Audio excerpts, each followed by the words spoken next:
तो जैसे कि एक हमें मिल जाती है मशीन लैंग्वेज, दूसरी हमें मिलती है असेंबली लैंग्वेज, और असेंबली के साथ साथ में तीसरी हमें कौन सी मिल जाती है जिसे हम बोलते हैं हाई लेवल लैंग्वेज।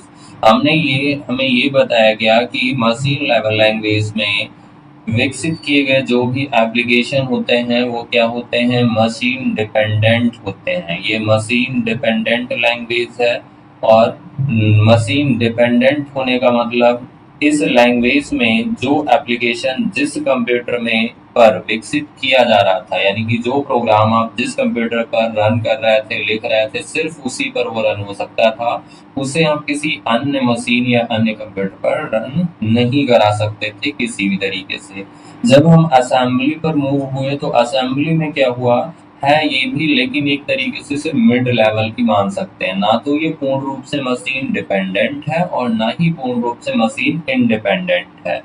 तो यहाँ पर ये दोनों का एक तरीके से कंबाइन मिल जाता है कि जब हम कोई असेंबली भाषा में एप्लीकेशन डिजाइन करेंगे या कोड या प्रोग्राम लिखेंगे, तो वो प्रोग्राम आपने जिस कंप्यूटर पर राइट किया है या लिखा है, उस कंप्यूटर से किसी अन्य कंप्यूटर पर जब आप मूव करेंगे या ले जाएंगे या यहाँ पर इंस्टॉल करते हैं, तो कुछ चीजें यहाँ पर क्या करनी पड़ेंगी, आपको मॉडिफाई करनी पड़ती। हम क्या करेंगे, कुछ चीजें मॉडिफाई करेंगे जिसके बाद ही ये एप्लीकेशन चल पाएगा या इस पर रन हो पाएगा। तो इस तरीके से क्या हो रहा है कि यहाँ पर हम 100 का 100% पूरा कोड फिर से लिखना पड़ रहा था, यहाँ पर हमें पूरा कोड तो नहीं लिखना पड़ रहा है, लेकिन लगभग मान सकते हैं 40 to 50% कोड क्या करना पड़ेगा, बदलना पड़ेगा। क्योंकि जैसे कि हम देखते हैं कि प्रत्येक कंप्यूटर का एनआईसी कार्ड क्या होता है, यूनिक होता है, और उस एनआईसी कार्ड की यूनिक आईडी रहती है जिसे हम क्या कहते हैं, मैक नंबर। तो हम ये मान सकते हैं असेंबली लैंग्वेज में लिखा गया जो कोड होगा वो मैक नंबर पर आधारित होगा। तो इस कंप्यूटर में आपने विकसित किया था तो अभी ये इसके मैक पर चल रहा था, और जब इस पे आप इसे कॉपी करके ले जाएंगे और यहाँ पे इंस्टॉल करेंगे जाके, तो इस कंप्यूटर में तो दूसरा मैक मिलेगा। अब जब दूसरा मैक मिल रहा है तो ये सॉफ्टवेयर खुद से उस मैक को अपडेट नहीं कर पा रहा है, तो आपको मैनुअली इसके सोर्स कोड में जाकर के बदलना होता था। लेकिन जब हम हाई लेवल लैंग्वेज पर मूव हो जाते हैं तो ये हमारा जो प्रोग्राम है वो पूर्ण रूप से मशीन से इंडिपेंडेंट हो जाता है, या मशीन से पूर्ण रूप से स्वतंत्र हो जाता है। और जब ये मशीन से पूर्ण रूप से स्वतंत्र हो जाएगा तो ऐसे में क्या हो पा रहा है कि हम एक कंप्यूटर पर कोई भी प्रोग्राम डिजाइन करते हैं और आवश्यकता पड़ने पर हम किसी भी उस कंप्यूटर के अंदर उसे कॉपी या सेंड करते हुए हम चाहे वहां पर रन या इंस्टॉल कर पाते हैं। तो इसीलिए आज के समय में हम देखते हैं कि एक एप्लीकेशन डिजाइन कर दिया जाता है और लोगों को डिस्ट्रीब्यूट कर दिया जाता है, जिससे कि वो सारे कैंडिडेट क्या है, आसानी तरीके से, या वो सभी लोग आसानी तरीके से उस एप्लीकेशन को इंस्टॉल कर पाते हैं।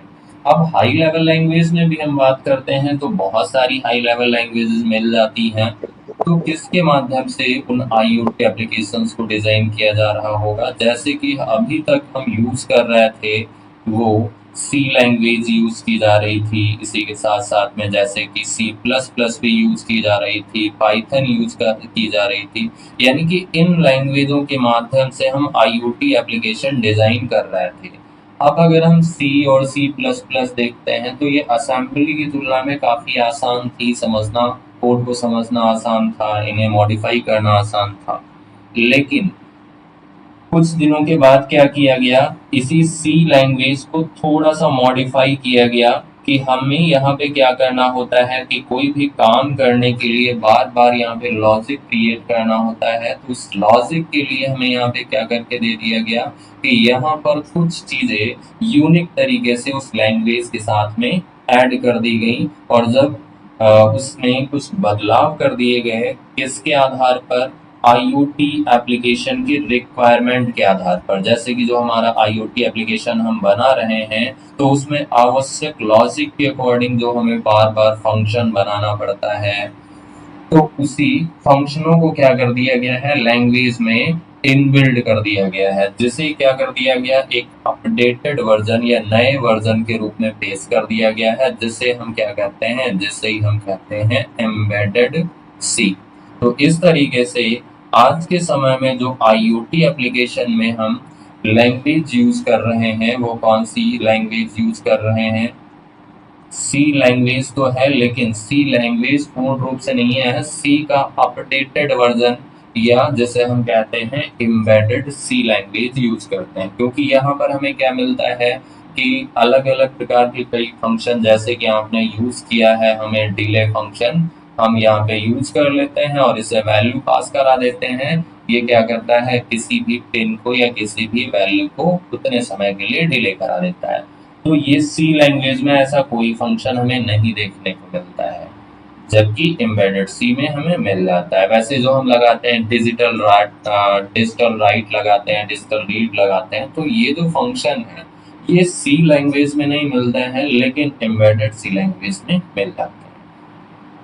तो हम यहाँ पर इस मॉड्यूल के अंतर्गत देख रहे हैं एम्बेडेड सी लैंग्वेज। लेकिन यहाँ पर क्या रहेगा, अब ठीक वैसे ही है जैसे कि सी लैंग्वेज को हम मान सकते हैं पेरेंट लैंग्वेज है, और एम्बेडेड सी क्या हो जाएगी, उसी की चाइल्ड लैंग्वेज हो जाएगी। तो जो एक तरीके से बेसिक स्ट्रक्चर रहेगा, वो स्ट्रक्चर सारा कहाँ से आएगा, वो तो सी लैंग्वेज से ही आएगा। और किसी भी लैंग्वेज का अगर हम बेसिक स्ट्रक्चर देखते हैं तो क्या होते हैं, उसके कीवर्ड होते हैं, उसके डेटा टाइप होते हैं, उसके ऑपरेटर होते हैं। तो यानी कि आप ये कह सकते हैं कि जो कीवर्ड सी लैंग्वेज में होंगे, वो सारे कीवर्ड हमें कहाँ मिलेंगे, एम्बेडेड सी में भी मिलेंगे। जो सारे कीवर्ड हमें जो सारे ऑपरेटर के टाइप या ऑपरेटर मिलेंगे सी लैंग्वेज में, वही सारे ऑपरेटर कहाँ मिल जाएंगे, एम्बेडेड सी में भी मिल जाएंगे। जितने डेटा टाइप या जो डेटा टाइप हमें सी लैंग्वेज में मिल रहे होंगे, वो सभी डेटा टाइप हमें कहाँ मिल जाएंगे, एम्बेडेड सी लैंग्वेज में मिल जाएंगे। तो सी और सी लैंग्वेज, एम्बेडेड सी और सी की चीजें मैच होंगी, लेकिन क्या एम्बेडेड सी और पाइथन की सभी चीजें मैच हो सकती हैं, तो ये कोई जरूरी नहीं है।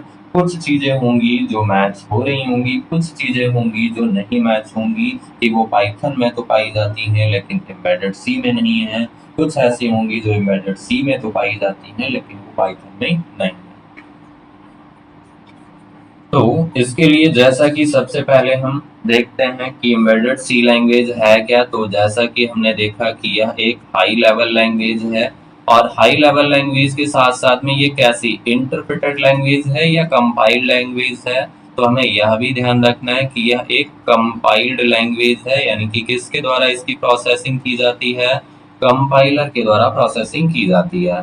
तथा इसका प्रयोग मोस्टली किसके लिए किया जाता है, तो वो IoT एप्लीकेशन की डिजाइनिंग में किया जाता है, कि हम क्या करेंगे, IoT एप्लीकेशन डिजाइन करना चाहते हैं तो उसके लिए हम यूज करते हैं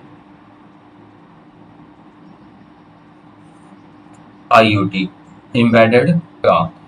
फिर उसके बाद अगर हम देखते हैं कि हमें यहाँ पे मिल जाता है वेरिएबल्स एंड आइडेंटिफायर, कि वेरिएबल क्या होते हैं तथा आइडेंटिफायर क्या होते हैं। अब ये जो वेरिएबल या आइडेंटिफायर होते हैं, तो वेरिएबल या आइडेंटिफायर के जो नियम है, जो कार्य है, ये लगभग आपको हर एक लैंग्वेज में सेम ही मिल जाते हैं। वो चाहे जावा हो, जावास्क्रिप्ट हो, पाइथन हो, सी लैंग्वेज हो, कोई भी हो। जैसे कि वेरिएबल क्या होता है, तो वेरिएबल एक नेम होता है। किसका नेम होता है, कि उस लोकेशन का नेम होता है या उस स्थान का नेम होता है जहां पर क्या किया गया है, वैल्यू को स्टोर किया गया है, जहां पर वैल्यू को स्टोर किया जाएगा। और वैल्यू ये स्टोर कहाँ होगी, तो ये स्टोर होगी मेमोरी में, यानी कि मेमोरी का वह स्थान का या मेमोरी के उस स्थान का नाम होता है जहां पर वैल्यू को स्टोर करके रखा गया है, जिसे ही हम क्या कहते हैं, वेरिएबल कहते हैं। जैसे कि हम यहाँ पे अगर ले लेते हैं, अभी तक जो हम पाइथन में यूज कर रहे थे, x बराबर 50 है, तो 50 क्या है, वैल्यू है, x क्या है, वेरिएबल है हमारे पास, जैसे कि ये एक मेमोरी है।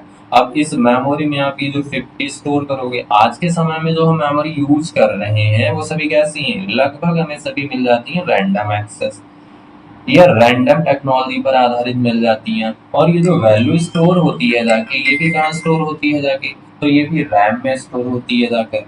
अब ये जब रैम में जाएगी, रैंडमली ये कहीं भी स्टोर हो सकती है, जैसे कि इसको यहाँ पे जगह मिल गई तो ये यहाँ पे स्टोर होगी। लेकिन अगर ये यहाँ पे स्टोर है तो हम यहाँ तक कैसे पहुंच पाएंगे, तो इसी के लिए हमने यहाँ पर एक्स नेम दे दिया है। इसका मतलब ये जो यहाँ पर स्थान है, इस स्थान का नेम हो जाएगा एक्स। इस वजह से क्या होगा, जब इस स्थान या इस लोकेशन को एक्सेस करेंगे तो हमें वो वैल्यू एक्सेस हो जाती है। फिर जैसा कि वेरिएबल को जब हम डिक्लेयर करते हैं किसी भी लैंग्वेज में, तो वेरिएबल को डिक्लेयर करने के कुछ नियम भी होते हैं, जिन नियमों को भी हमें क्या करते रहना है, ध्यान में रखते हुए वेरिएबल डिक्लेयर करते हैं। तो यहाँ पर अगर हम नियम की बात करते हैं, तो वेरिएबल या आइडेंटिफायर डिक्लेयर करने के जो नियम होते हैं वो भी हमें लगभग सेम मिल जाते हैं सभी लैंग्वेजों में, वो चाहे एम्बेडेड सी हो, चाहे पाइथन हो, चाहे वो जावा स्क्रिप्ट हो।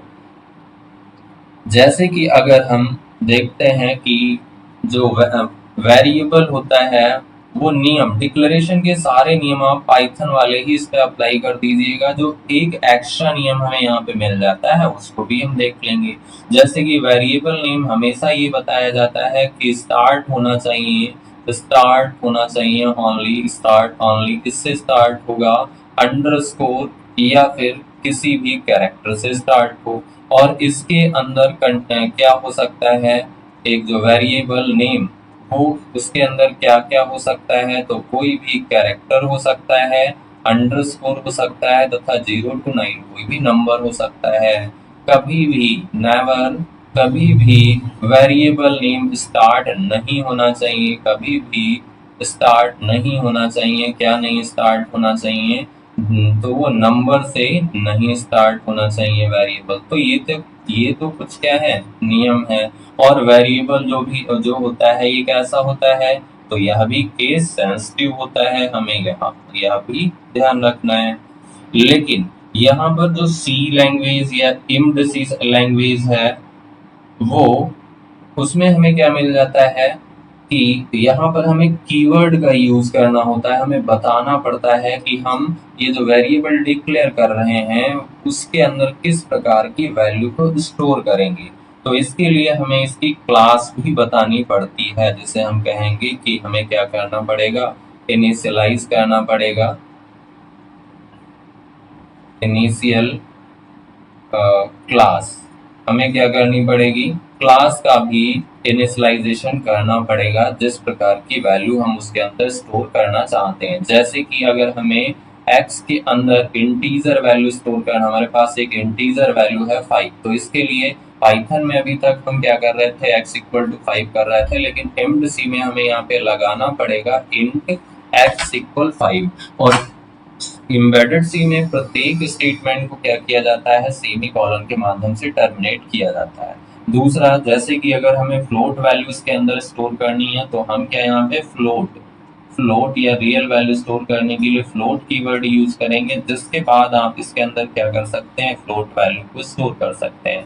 ऐसे ही अगर आपको किसी भी वेरिएबल के अंदर एक कैर टाइप का, अब यहाँ पर हमें एक डेटा टाइप भी मिल जाता है। जैसे कि मैं पाइथन में तो नहीं कैर डेटा टाइप मिला था, लेकिन हमें सी या सी लैंग्वेज में एक डेटा टाइप मिलता है जिसे हम कैर भी बोलते हैं या कैरेक्टर डेटा टाइप भी बोलते हैं। तो अगर आपको एक वेरिएबल के अंदर कैरेक्टर स्टोर करना है, तो आप यहाँ पे लगाएंगे कैर CHR, लगाएंगे CHR Z, और फिर इसके अंदर हम क्या करेंगे, कोई भी कैरेक्टर स्टोर कर देंगे। तो इस तरीके से क्या है कि हम जब भी वेरिएबल लेंगे तो वेरिएबल नेम, अब यहाँ पे क्या हो जाता है, जो इंट है ये क्या है, वेरिएबल की क्लास है, जो ये बता रहा है कि ये किस प्रकार की का वेरिएबल है या किस प्रकार की वैल्यू को स्टोर करेगा। एक्स क्या हो जाता है, तो एक्स जो है यह है एक वेरिएबल का नेम, एक्स एक वेरिएबल नेम है, और 5 क्या हो जाती है, ये वेरिएबल की वैल्यू हो जाती है।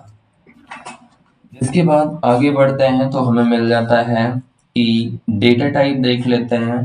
असाइन वेरिएबल, वेरिएबल असाइन करना, तो वेरिएबल असाइन करने का मेथड यही हमने देख लिया है कि वेरिएबल को जब भी हम असाइन कर रहे हैं या डिक्लेयर कर रहे हैं तो हमें वहां पर क्लास भी डिफाइन करनी होती है एम्बेडेड सी या सी लैंग्वेज में। दूसरा आ जाता है कीवर्ड की। अगर हम बात करते हैं तो जैसा कि हमने पाइथन में भी देखा कि कीवर्ड होते हैं। कीवर्ड किसे कहते हैं, तो ऐसे वर्ड या जिन्हें क्या कहा जाता है, रिजर्व वर्ड भी कहा जाता है।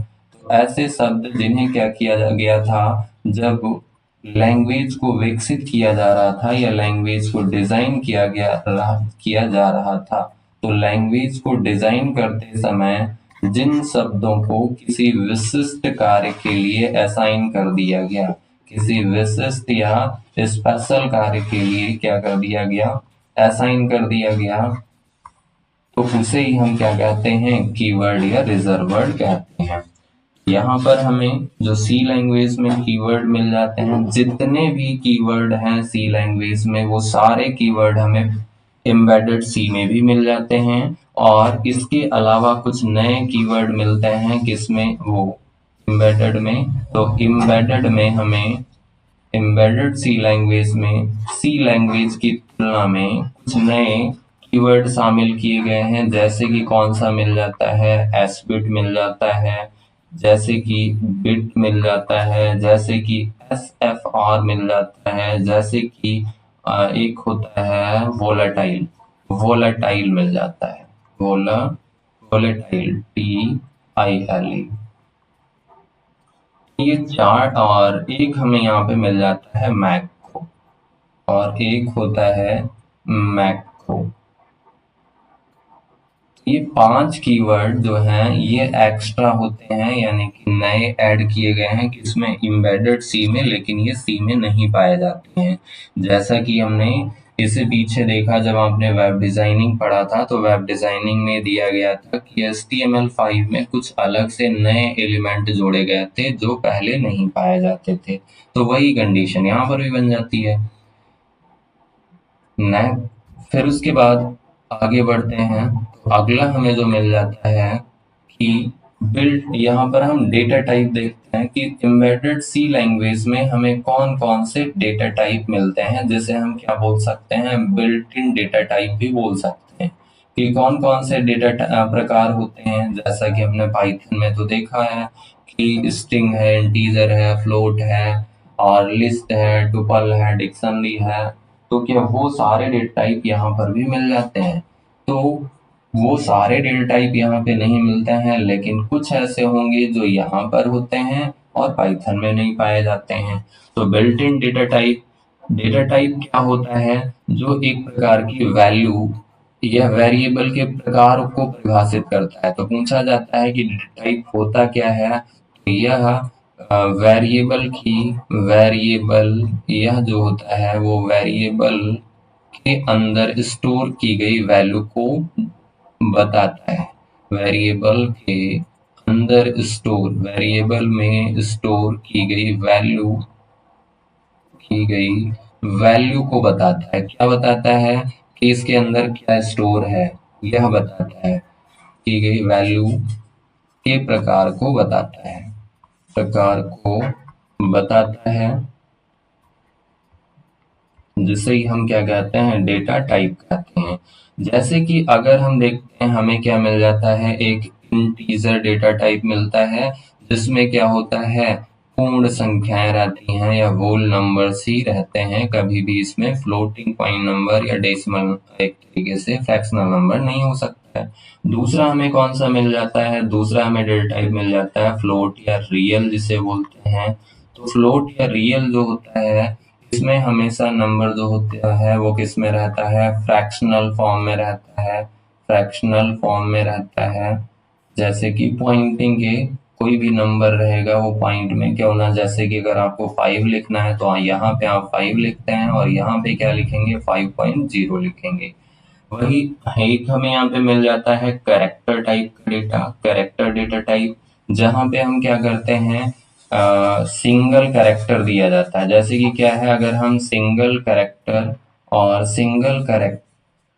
कैरेक्टर किसी वेरिएबल के अंदर स्टोर करते हैं, वो स्ट्रिंग नहीं माना जाएगा एम्बेडेड सी लैंग्वेज में, वो किस प्रकार का डेटा टाइप माना जाएगा, कैरेक्टर डेटा टाइप माना जाएगा। लेकिन ये जो सिंगल कैरेक्टर होना चाहिए वो किस कोट्स में होना चाहिए, वो होना चाहिए सिंगल कोट्स में। डबल कोट्स में भी इनक्लोज कहाँ करते हैं, तो ये सिंगल कोट्स के अंदर हम इनक्लोज करते हैं। जैसे कि आपने यहाँ पे ले रखा है कि हम क्या करते हैं, सिंगल कोट्स के अंदर डी ले लेते हैं, तो ये क्या है, एक कैरेक्टर डेटा टाइप है।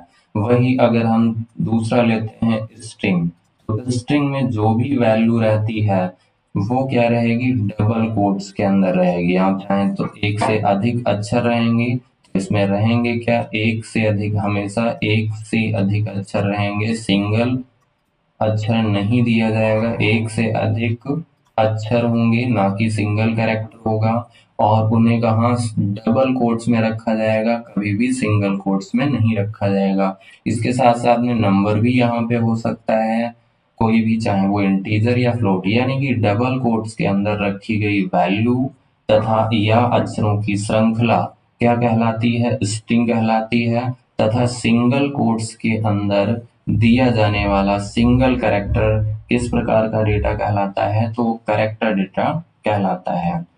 तो इस तरीके से हमें यहाँ पर चार ये मिलते हैं, और इसमें भी क्या मिल जाता है, sign, unsign, long, double, double long, इस तरीके से यहाँ पर हमें डेटा, जैसे कि इंटीजर, लॉन्ग इंटीजर, फिर जैसे कि sign integer, unsign integer, float में अगर हम देखते हैं तो अनसाइन फ्लोट, साइन फ्लोट, इस तरीके से वैल्यू हमें मिलती रहती है, डेटा टाइप इसके मिलते हैं, जिनको हम एक एक करके आगे डेटा उसमें देख लेते हैं या देखेंगे। और यहाँ पर लिस्ट नहीं मिलता है, ये हमें ध्यान रखना है कि एम्बेडेड सी हो या सी हो, यहाँ पर ना तो हमें लिस्ट डेटा टाइप मिलता है, ना ही हमें टुपल डेटा टाइप मिलता है। क्यों नहीं मिलता है, क्योंकि यहाँ पर लिस्ट के रूप में काम करता है, जिसे हम क्या बोलते हैं, एरे बोलते हैं। तो हमें एरे डेटा टाइप मिलता है, लेकिन लिस्ट डेटा टाइप नहीं मिलता है, किसमें, एम्बेडेड सी लैंग्वेज में। आगे बढ़ते हैं, हमें यहाँ पे एक कीवर्ड मिल जाता है, कौन सा, वाइड। जैसा कि आपने पाइथन में पढ़ा था, वाइड एक क्या होता है, फंक्शन होता है, या वाइड कीवर्ड भी है। अब ये जो वाइड फंक्शन क्या करता है, इसकी क्या विशेषता होती है, तो इसकी विशेषता होती है एक ऐसा फंक्शन, यह एक ऐसा फंक्शन होता है, यह एक ऐसा फंक्शन है जो किसी भी प्रकार की वैल्यू नहीं रिटर्न करेगा। तो यह किसी भी प्रकार की वैल्यू या कोई वैल्यू रिटर्न नहीं करता है। सीधा लिख सकते हो कि वाइड फंक्शन एक ऐसा फंक्शन जो वैल्यू को रिटर्न नहीं कराता है, रिटर्न नहीं कराता है, जैसे ही हम क्या कहते हैं, जैसे ही हम कहते हैं वाइड फंक्शन। लेकिन इसी तरीके से एक हमें मिल जाता है कि एक ऐसा फंक्शन जो खुद को क्या करता रहता है, रिकॉल कराता रहता है, जिसे हम क्या कहते हैं, रिकर्सिव फंक्शन कहते हैं, जो आपको पाइथन में भी मिलता है और सी या एम्बेडेड सी में भी मिलेगा। तो इस तरीके से वाइड क्या है, वाइड एक कीवर्ड है, और जिस कीवर्ड का प्रयोग करते हुए हम फंक्शन डिक्लेयर करते हैं, और वाइड कीवर्ड का प्रयोग करते हुए जो फंक्शन डिक्लेयर किया गया है वो कभी भी किसी भी प्रकार की वैल्यू को रिटर्न नहीं करता है। फिर दूसरा, अगर हम देखते हैं, एक बूलियन वैल्यू होती है, हमें बताया जाता है कि बूलियन वैल्यू है। बूलियन वैल्यू क्या होती है, बूलियन वैल्यू में अगर हम देखते हैं तो ओनली टू वैल्यू होती हैं, ओनली टू वैल्यू ही बूलियन वैल्यू में रहती हैं। कौन कौन सी होती हैं, तो एक मिलती है ट्रू, और दूसरी कौन सी मिलती है, फॉल्स मिलती है। तो क्या दूसरी, इन दो के अलावा कभी भी कोई तीसरी वैल्यू यहाँ पे आती है बूलियन में, नहीं होती है। और यहाँ पे जो ट्रू होता है वो किसको रिप्रेजेंट करता है, वन को, और फॉल्स किसको रिप्रेजेंट करता है, वो जीरो को रिप्रेजेंट करता है। लेकिन जब हम एम्ड सी में काम करते हैं तो इस वन को किसके माध्यम से रिप्रेजेंट कराया जाता है, तो इस वन को रिप्रेजेंट कराया जाता है हाई के माध्यम से, HIGH कीवर्ड के माध्यम से। और जीरो का मतलब क्या होता है, या लो का मतलब क्या होता है, जीरो। जैसे कि जब आप कोई IoT के प्रोग्राम करते हैं तो वहां पर आप क्या करते हैं, हाई और लो यूज करते हैं। तो उस हाई का मतलब वहां पर कौन सी वैल्यू एक्सिक्यूट हो रही है, वन। और लो का मतलब क्या एग्जीक्यूट होगी, वहां पर जीरो एग्जीक्यूट होगी। और जब जीरो एग्जीक्यूट होगा तो कंडीशन क्या हो जाएगी, फॉल्स हो जाएगी। नेक्स्ट अगर हम देखते हैं तो अगला हमें मिल जाता है, जैसे कि हम कैर की ही बात कर लेते हैं कि हमें यहाँ पर एक जो डेटा टाइप मिल रहा है वो कौन सा, कैर डेटा टाइप मिल रहा है, CHAR, कैर डेटा टाइप। अब ये जो कैर डेटा टाइप है ये क्या करता है, इसके अंदर यह कैरेक्टर वैल्यू को स्टोर करता है। यह क्या करता है, कैरेक्टर को स्टोर करेगा, जैसा कि हमने इससे पीछे भी देखा, यह केवल कैरेक्टर को स्टोर करेगा। तथा जो कैरेक्टर होता है, कैर वैल्यू कहाँ रखी जाती है, तो इसे सिंगल कोट्स के अंदर, सिंगल कोट्स में रखा जाता है, जैसे कि सिंगल कोट्स के अंदर आपने ए दे रखा है। और यह मेमोरी में कितना साइज लेता है, अगर पूछा जाता है कि एक जो कैर टाइप का डेटा होता है वो मेमोरी में कितना साइज लेता है, तो ये 1 बाइट का साइज लेता है। और 1 बाइट का मतलब कितने बिट हो जाएंगे, 8 बिट की वैल्यू को ये स्टोर करता है। तथा अगर कई बार इसकी रेंज पूछ ली जाती है, तो इसकी रेंज क्या रहती है, तो इसकी जो रेंज रहती है, लेकिन ये कैर डेटा टाइप है, इसमें भी आ जाता है अनसाइंड कैर। अनसाइंड कैर जो होता है वो सिर्फ और सिर्फ इसका साइन नहीं पाया जाता है। यहाँ पे जैसे कि दो टर्म्स मिलती हैं, एक कौन सा होता है, अनसाइन होता है, अनसाइन, और एक होता है साइन, अनसाइंड वैल्यू। और एक दूसरी कौन सी मिलेगी, साइन वैल्यू मिलेगी। अनसाइंड वैल्यू जो होती है, इसमें जो रेंज होती है वो ओनली पॉजिटिव मिलती है, केवल पॉजिटिव वैल्यू ही रहेगी। जबकि साइन में क्या होता है, ये पॉजिटिव भी हो सकती है, पॉजिटिव वैल्यू भी हो सकती है, और इसके साथ साथ में ये नेगेटिव वैल्यू भी हो सकती है। अब ये पॉजिटिव कैसे हो सकती है और नेगेटिव कैसे हो सकती है, ये चीज़ें अभी जब हम इन डेटा टाइप पढ़ेंगे तो वहाँ पर ये हमारी चीज़ें क्लियर हो जाएंगी। तो इस तरीके से हमें ये क्लियर रखना है कि एक जो कैर डेटा टाइप है उसमें केवल और केवल सिंगल कैरेक्टर स्टोर किया जाता है, और कहाँ, सिंगल कोट्स के अंदर। ये मेमोरी में कितना साइज लेता है, 8 बिट यानी कि 1 बाइट का स्पेस लेता है। और किसके आधार पे काम करेगा, ASCII वैल्यू के आधार पे काम करेगा, क्योंकि इसीलिए हम देखते हैं कि आप 65 से लेकर के चाहे वो 90 तक हो, चाहे वो आपका 97 यानी कि 97 से लेकर के जो लोअर केस है 122 तक हो, कोई भी अक्षर की आप क्या कर लीजिए, बाइनरी निकाल लीजिए, वो कितने में आती है, केवल और केवल 7 बिट की ही रहती है। और फिर क्या होता है, यहाँ पर एक और बिट होता है, वो बिट कैसा होता है, ये होता है नल वैल्यू के लिए, ब्लैंक वैल्यू। ये 8वां बिट नल होता है, तो इस तरीके से टोटल 8 बिट हो जाते हैं। और जब ये 8 बिट होते हैं तो वो क्या बन जाता है, 1 बाइट। तो इस तरीके से एक अक्षर जो है वो मेमोरी में कितना स्पेस ले रहा है, 1 बाइट का स्पेस ले रहा है। फिर आगे हम बढ़ते हैं तो अगला मिल जाता है हमें यहाँ पर, जैसे कि देख लेते हैं कि जो कैर होता है वो किस प्रकार की वैल्यू है, ये अनसाइन कैर वैल्यू। जैसे कि हम अनसाइन की बात की जा रही है कि अनसाइन कैर क्या होता है, तो अनसाइन कैर जो होता है वो हमें रिप्रेजेंट कराता है कि इसकी वैल्यू की रेंज क्या हो सकती है, इसके अंदर कौन सी वैल्यू आप स्टोर कर सकते हैं। तो एक जो अनसाइन टाइप का डेटा है वो मेमोरी में 1 बाइट का स्पेस लेगा। अब यहाँ पर भी ये भी आ जाता है, जैसे कि आपने क्या किया, एक कैरेक्टर डिक्लेयर किया, आपने एक वेरिएबल डिक्लेयर किया, कैरेक्टर कीवर्ड का यूज किया। कैर कीवर्ड का यूज करते हुए हम क्या करते हैं, एक्स वेरिएबल बनाते हैं और इसके अंदर हमने वैल्यू स्टोर करा दी। अब आप कोई भी अक्षर उठा लीजिए, क्या वो 122 से ऊपर जा रहा है, नहीं जा रहा है। लेकिन कई बार जरूरत पड़ेगी, ये बताया जाएगा कि कैर के अंदर, कैर टाइप का हमारे पास एक वेरिएबल है जिसके अंदर एक वैल्यू स्टोर करानी है, और वो कैसे स्टोर होगी, इंटीजर टाइप की वैल्यू स्टोर करनी है, जैसे कि 240। तो अब यहाँ पर ये जो 240 स्टोर किया जा रहा है, 240 है क्या, तो ये है एक इंटीजर वैल्यू। और x किस प्रकार का वेरिएबल है, तो ये कैरेक्टर टाइप का वेरिएबल है।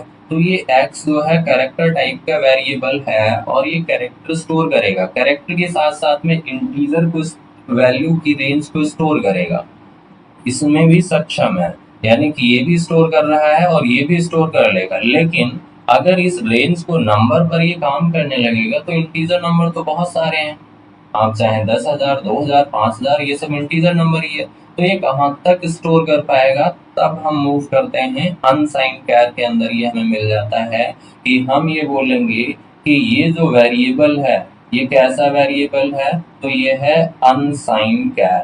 और जब ये अनसाइंड कैर टाइप का वेरिएबल है तो ये किस रेंज की वैल्यू स्टोर कर सकता है, तो ये 0 से लेकर के 255 तक की वैल्यू को स्टोर करेगा। अगर आप इस 240 की जगह पर 340 कर देंगे तो ये क्या बताएगा, एरर देगा कंपाइलेशन के समय, क्योंकि ये एरर में बताएगा कि एक जो अनसाइंड कैर का वेरिएबल होता है वो आपके अधिकतम 255 मान को रख सकता है, या अधिकतम वैल्यू 255 तक को स्टोर कर सकता है, 255 से अधिक नहीं स्टोर कर सकता है। तो इस तरीके से यहाँ से क्या निकल के आ रहा है कि अनसाइंड कैर है जो है इसकी रेंज हमें ध्यान रखनी है कि इसकी रेंज क्या होती है, तो इसकी रेंज होती है 0 से 255 तक, तथा ये मेमोरी में साइज कितना लेगा, तो यह भी मेमोरी में साइज कितना लेता है, तो वो 1 बाइट का ही लेता है, क्योंकि कैर टाइप का है तो यह भी मेमोरी में जो साइज लेगा वो 1 बाइट का ही स्पेस लेता है, या 1 बाइट ही लेता है, इससे अधिक नहीं। तो जैसा कि क्लियर हो चुका है कि साइन जो है एक हम कैर या अनसाइन कैर दोनों में क्या अंतर निकल के आ रहा है, तो अंतर यही निकल के आ रहा है कि टेक्निकली तरीके से हम देखेंगे तो इसका इंटरनली तरीके से ये डिफरेंस है, एक दूसरे से अलग है। लेकिन अगर हम विजुअलाइजेशन के तौर पर या एक तरीके से अक्षरों के तौर पर देखते हैं तो कोई ज़्यादा अंतर नहीं देखने को मिल रहा है। कैर एक्स हमने यहाँ पर भी लगा रखा है, कैर एक्स यहाँ पर भी लगा रखा है, यहाँ पर हमने कैरेक्टर स्टोर करा लिया और यहाँ पर हमने एक इंटीजर वैल्यू स्टोर करा लिया। लेकिन कंपाइलर समझ जाएगा कि ये क्या है, यह एक कैरेक्टर यानी कि ये साइन टाइप का है, और जबकि ये कैसा है, ये अनसाइन टाइप का। और जब अनसाइन टाइप का है तो इसके अंदर इंटीजर वैल्यू आप स्टोर कर सकते हैं, लेकिन अधिकतम कहाँ तक, 255 तक, इससे ऊपर नहीं। इससे ऊपर का करेंगे तो हम एरर राइज करके, यानी कि कंपाइलर क्या करेगा, एरर देगा। क्लियर हो रहा है?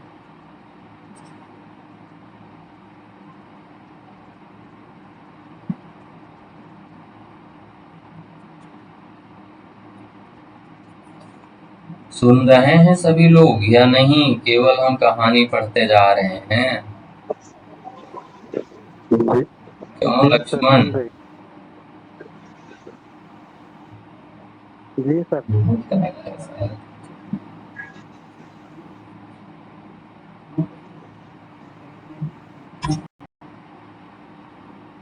हाँ, क्या बता रहे हैं लक्ष्मण?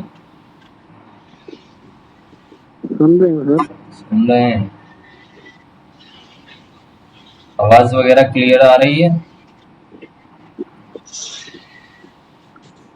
हाँ, पहले से क्लियर है। आवाज क्लियर नहीं है।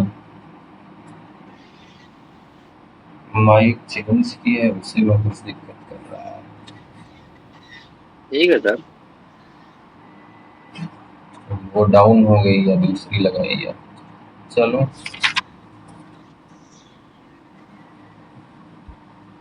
कोई नहीं, आज का थोड़ा ऐसे कर लेते हैं, कल से जो है माइक कोई। चलो ठीक, तो जैसा कि साइन कैर कैर हो गया, अनसाइन कैर हो गया। दूसरा, अगर हम यहाँ पे बाइट की बात करते हैं, जो हम बार बार यहाँ पे वर्ड आ रहा है बाइट बिट, तो बाइट फिलहाल आप पहले से ही क्लियर कर चुके हैं कि बाइट क्या होता है। एक प्रकार की वैल्यू होती है, डेटा टाइप है, या एक प्रकार की डेटा यूनिट होता है जिसके अंदर 8 बिट वैल्यू स्टोर की जाती है। लेकिन हमें यहाँ पर एक बाइट कीवर्ड मिल जाता है, जिस कीवर्ड का प्रयोग करते हुए हम क्या करते हैं, वेरिएबल डिक्लेयर कर सकते हैं। जैसे कि आप यहाँ पर कैर का यूज करते हुए कैरेक्टर टाइप का वेरिएबल डिक्लेयर कर रहे हैं, वैसे ही आप यहाँ पर बाइट कीवर्ड का यूज करते हुए भी आप एक वेरिएबल बना सकते हैं। और ये जो वेरिएबल बना सकते हैं ये क्या करता है, तो इसकी भी जो रेंज रहती है, तो इस तरीके से हमें यहाँ पर एक मिल जाता है बाइट डेटा टाइप या बाइट कीवर्ड।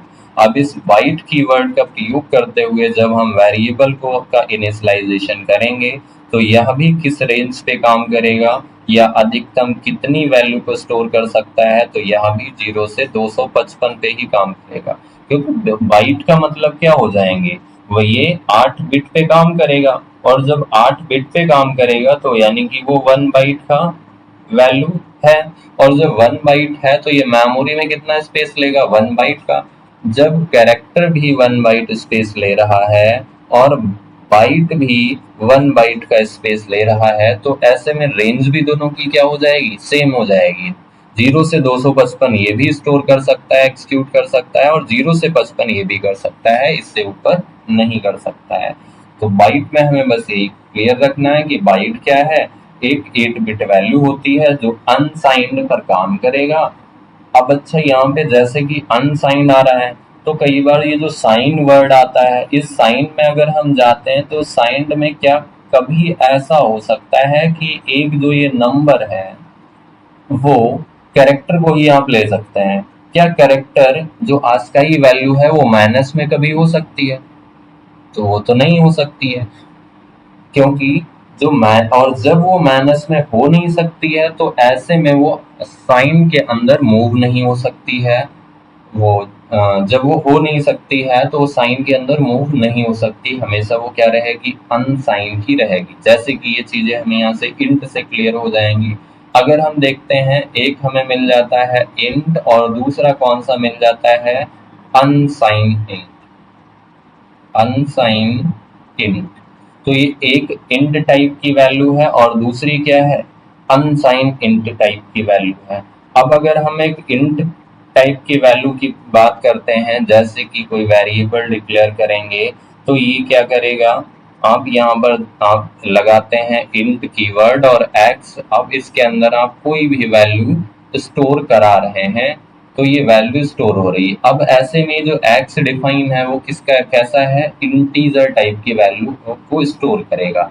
लेकिन ये जो इंटीजर टाइप की वैल्यू को स्टोर करेगा, हम इसके अंदर नेगेटिव वैल्यू स्टोर कर सकते हैं या नहीं, तो वो भी हम कर सकते हैं। जैसे कि हमने एक अगला वेरिएबल बनाया इंट वाई के नाम से और यहाँ पे दे दिया है -100, और फिर उसके बाद हम क्या कराते हैं, इंट z बराबर क्या कराते हैं, तो इंट z बराबर जैसा कि x माइनस वाई कर देते हैं, तो ये एक्सिक्यूट कर देगा, कर जाएगा, क्योंकि यहाँ पे देखेंगे पॉजिटिव नंबर भी है नेगेटिव है, फिर भी एक्सिक्यूशन करेगा और हमें आउटपुट देगा।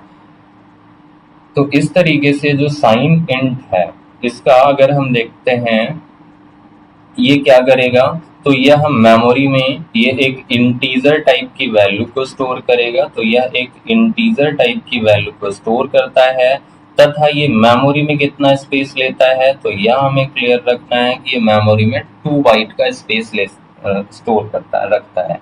तथा इसकी अगर हम रेंज की बात करते हैं, तो इसकी जो रेंज होती है, तो रेंज होती है माइनस में 32,768 से लेकर के पॉजिटिव में 32,767 तक वैल्यू ये स्टोर कर सकता है।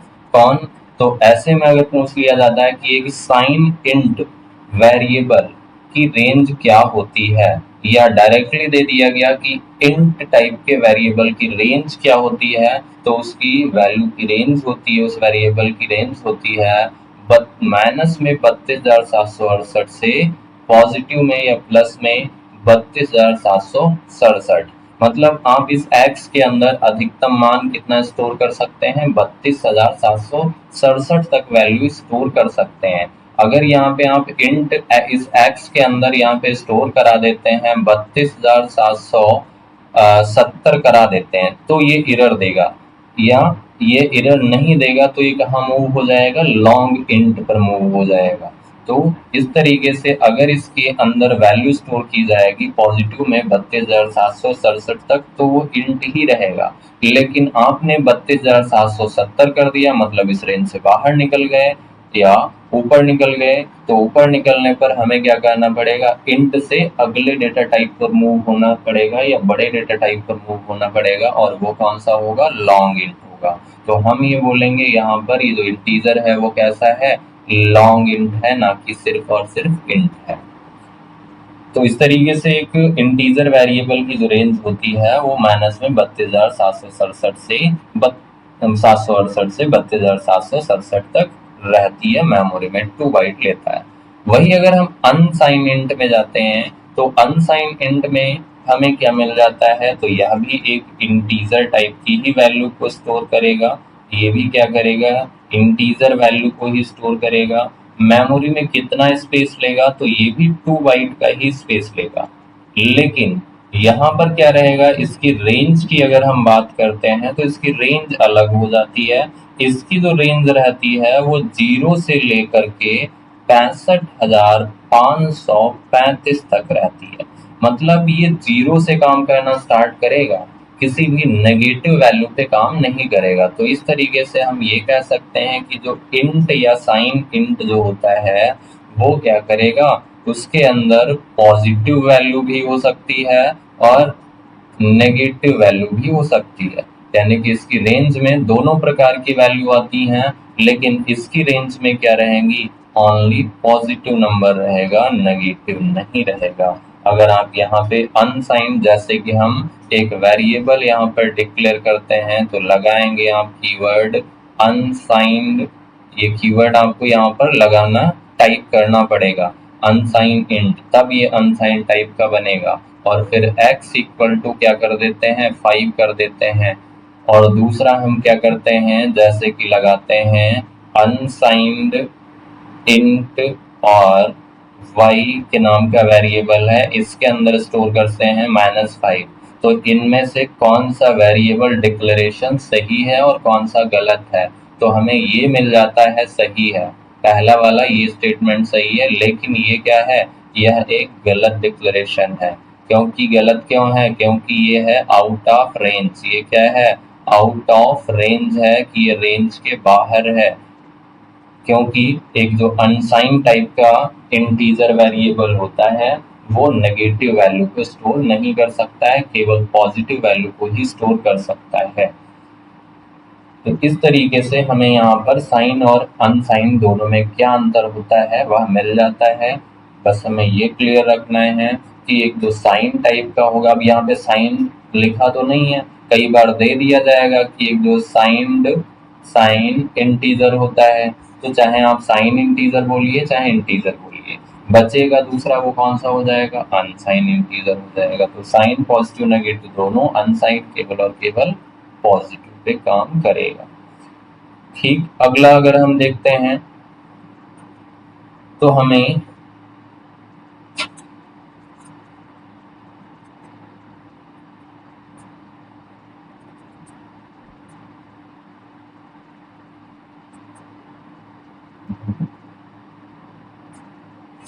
मिल जाता है वर्ड, एक हमें कीवर्ड मिलता है वर्ड के नाम से, यानी कि वर्ड कीवर्ड का प्रयोग करते हुए भी आप क्या कर सकते हैं, एम्बेडेड सी लैंग्वेज तथा सी लैंग्वेज में वेरिएबल डिक्लेयर कर सकते हैं।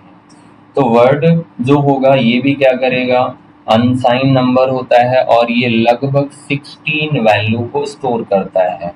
तो ये भी क्या करेगा, यह अनसाइन नंबर को स्टोर करेगा। ये क्या स्टोर करता है, एक अनसाइंड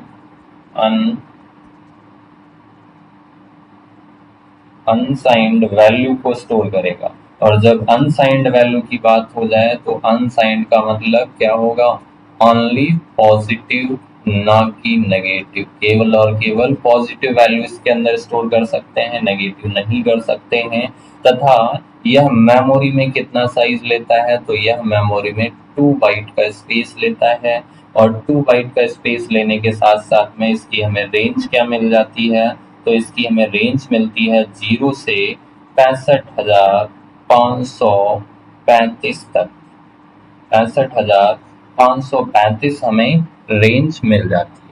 तो इस तरीके से अगर आप रेंज की ही बात करते हैं साइन अनसाइन में, अगर दोनों में अंतर देखते हैं तो वैल्यू यहाँ पर साइज बराबर ले रहा है, तो ये जो रेंज है, रेंज भी तो बराबर होनी चाहिए, तो रेंज यहाँ पे बराबर है, क्योंकि साइन क्या ले रहा है, साइन नेगेटिव पॉजिटिव दोनों ले रहा है। आप माइनस में 32,767 से लेकर के पॉजिटिव 32,000 माइनस में 32,768, 768 से माइनस में 32,768 से लेकर के प्लस में 32,767 करते हैं, तो ये टोटल अगर आप कैलकुलेट करते हैं तो कितना जाएगा, तो वो इतना ही जाएगा, 65,535 ही जाएगा। बस क्या है, यहाँ पर नेगेटिव की तरफ ही जा रहा है। आप इसके लिए आप ये कर सकते हैं, 32,767 प्लस 32,767 करेंगे और जीरो वाली एक वैल्यू हो जाएगी, जैसे कि 8, अब यहाँ पे ऐड या दोनों को आप ऐड करके देख लीजिए, 32,768 है और 32,767 है, दोनों को ऐड कर लीजिए, टोटल कितनी वैल्यू या क्या इसके अंदर रेंज आ रही है, तो 5 आ जाएगा, 6 6 12, 1 3 13, 7 और 7 14 और 1 15, तो यही आ जाएगा 65,535। बस क्या है, ये नेगेटिव से काम कर रहा है और ये सिर्फ पॉजिटिव पे काम कर रहा है, इसलिए जीरो से चलेगा और आगे तक पहुंच जाएगा। अगला हमें मिल जाता है जैसे कि लॉन्ग टाइप का। अब इसके लिए अगर आप देखेंगे वेरिएबल कैसे डिक्लेयर करेंगे, तो यहाँ पर बस यही कीवर्ड लगाना, आपने वर्ड कीवर्ड लगाया और एक्स वेरिएबल ले लिया, इसके अंदर आपने वैल्यू स्टोर करा दी, तो और दूसरा आपने वर्ड कीवर्ड लिया और एक्स वेरिएबल लिया या वाई वेरिएबल लिया और वाई वेरिएबल में आपने -20 दे दिया। कौन सा सही हो जाएगा, कौन सा गलत हो जाएगा, तो बताया गया केवल पॉजिटिव रहेगा। पहला तो सही है, रेंज फॉलो कर रहा है, लेकिन दूसरा रेंज को फॉलो नहीं कर रहा है, नेगेटिव जब नेगेटिव अलाउ नहीं है, वर्ड अलाउ नहीं करेगा, तो ऐसे में ये गलत डिक्लेरेशन हो जाएगा।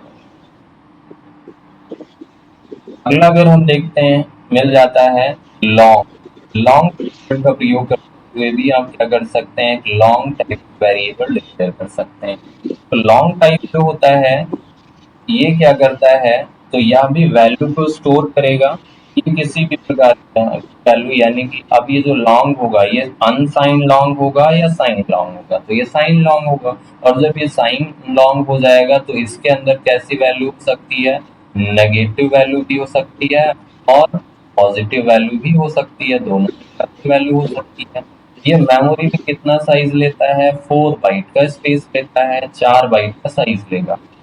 और इसके साथ साथ में इसकी रेंज अगर हम देखते हैं तो इसकी रेंज काफी लेंथी होती है, काफी लंबी रेंज है, जैसे कि ये माइनस में लेता है 21, 47, 21, 47, 48, 36, 48, 36 और 48,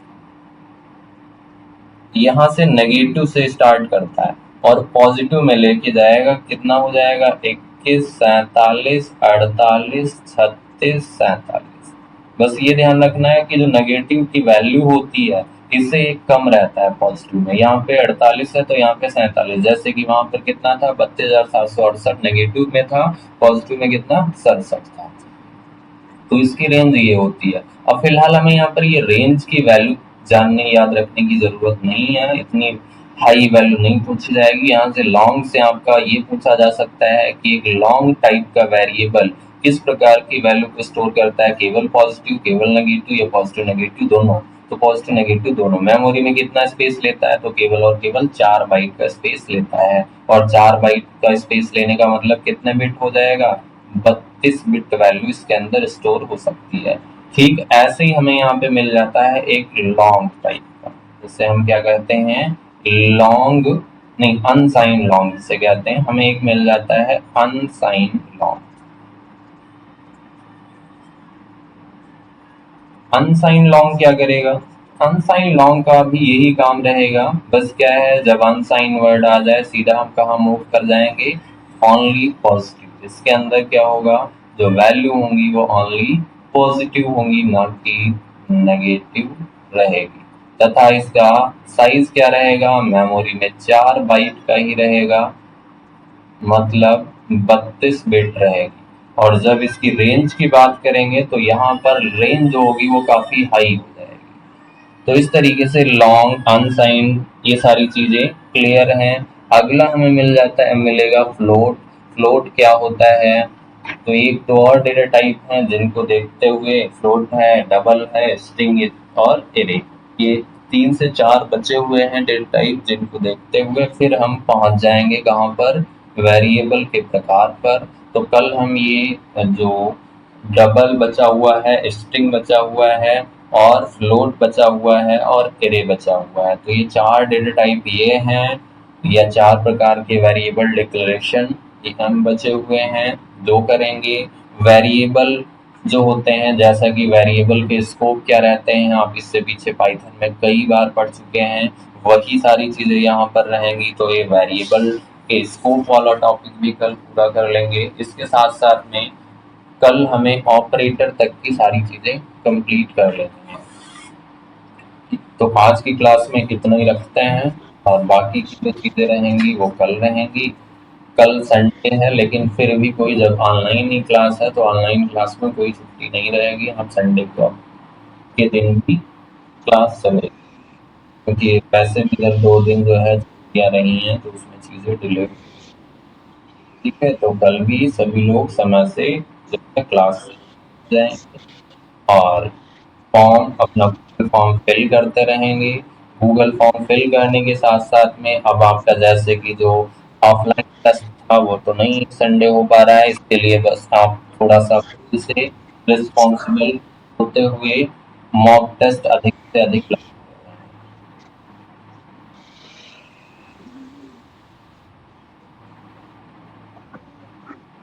और एक तरीके से अभी आपको क्या करना है, जो प्रैक्टिकल है तो प्रैक्टिकल को ज़्यादा प्रेशर ना लीजिए कि प्रैक्टिकल हमें करना है या ऐसा कुछ भी। प्रैक्टिकल के लिए हमें आगे 20 से 25 दिन मिलेंगे, जिस समय क्या होगा हमें थ्योरी से कोई मतलब, क्योंकि थ्योरी हमारा पूरा हो चुका होगा, हम हमारे पास केवल और केवल प्रैक्टिकल रह जाएगा। तो जो 20 से 25 दिन होंगे पर्याप्त समय होगा, उस टाइम हम प्रैक्टिकल पूरा कर सकते हैं। तो अब हमारा जो प्राइमरी रहेगा वो आपका सबसे ज़्यादा थ्योरी को देंगे 20%। इसीलिए क्या है, अभी आप रेगुलर सभी लोग मॉक टेस्ट लगाते रहिए, अधिक से अधिक टेस्ट लगाइए और उसका जो है सॉल्यूशन भी देखते रहिए। जो भी चीज़ें हैं, किसी समस्या आती है तो इसके लिए आप इन्फॉर्म कर सकते हैं। ठीक है, तो मिलते हैं कल की क्लास में। क्लास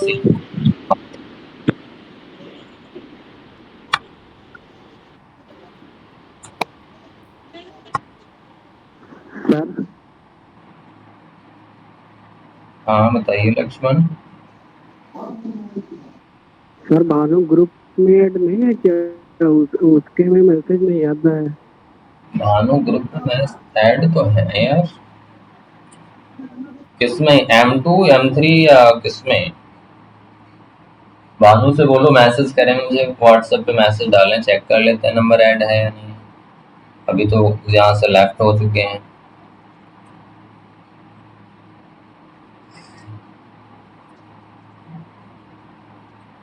बाकी ये जो क्लास है इनकी पीडीएफ ऐप पर मिल जाएगी। ऐप में जाएंगे, नोट्स में जाएंगे, वहां से पीडीएफ भी रीड करना हो, रिवाइज करना हो तो वहीं से मिल जाएगी। ठीक है।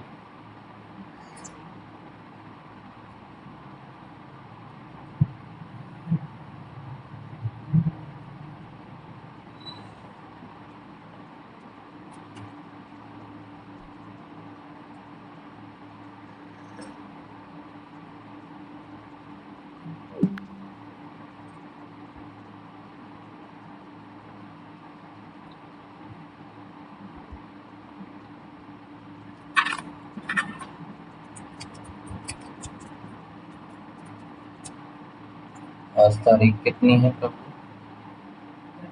27।